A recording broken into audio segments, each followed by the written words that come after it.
Barack Obama in 2004 was totally unknown. People were saying, I don't know who this guy is. I wonder why they picked him. He had this reputation as a bit of an upstart, as sort of a young, rising figure in the party, but no one knew who this guy was. This was his chance to introduce himself to people. Tonight is a particular honor for me because, let's face it, my presence on this stage is pretty unlikely. My father was a foreign student, born and raised in a small village in Kenya.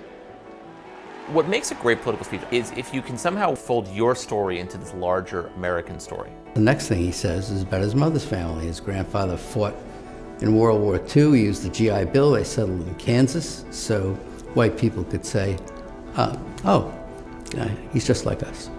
My parents shared not only an improbable love, they shared an abiding faith in the possibilities of this nation.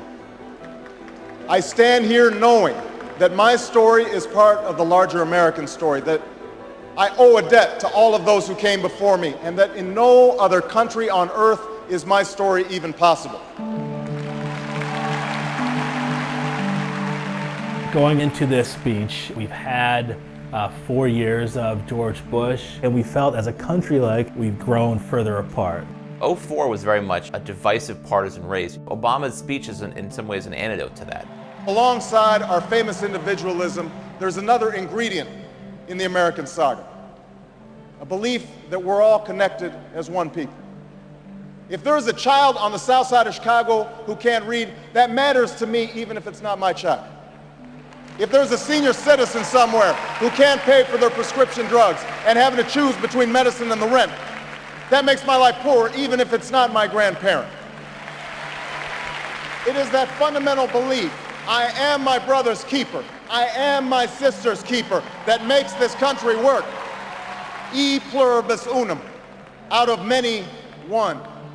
He gives a speech that presages his entire political message of 2008, which is this sort of post-partisan argument.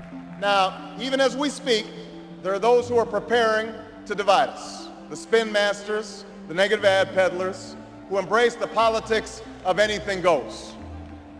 Well, I say to them tonight, there is not a liberal America and a conservative America. There is the United States of America. Obama was born with two great gifts.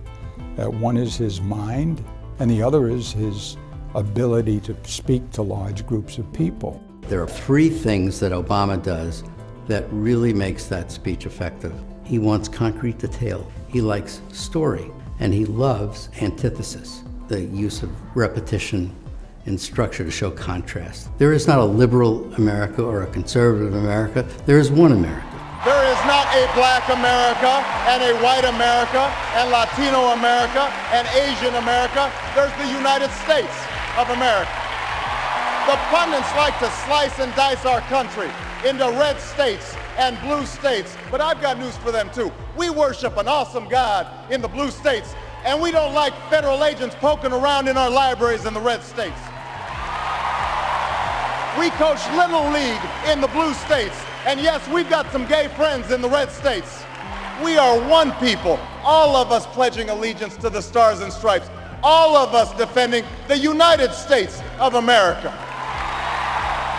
The way he uses his hands, he actually points a lot and does a lot of this and a lot of this and a lot of that. In doing so, he gives off this sense of energy. I am new, I'm someone who is dynamic. And he doesn't do that so much anymore. He's a little more solemn and reserved when he gives speeches today, but I think it's more reflective of his office. In the end, that's what this election is about. Do we participate in a politics of cynicism, or do we participate in a politics of hope? It's the hope of slaves sitting around a fire singing freedom songs. The hope of immigrants setting out for distant shores.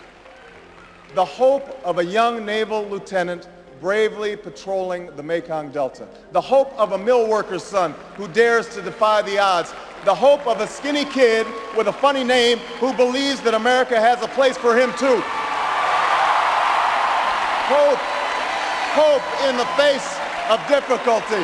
Hope in the face of uncertainty. the audacity of hope. His appearance at that convention, which was the best speech of the convention, better than John Kerry's, was electrifying, and without it, he wouldn't be president. I think sincerity means a lot. There are people who, when they speak the truth as they see it, and they're very effective doing that. I believe this country will reclaim its promise, and out of this long political darkness, a brighter day will come. Thank you very much, everybody. God bless you.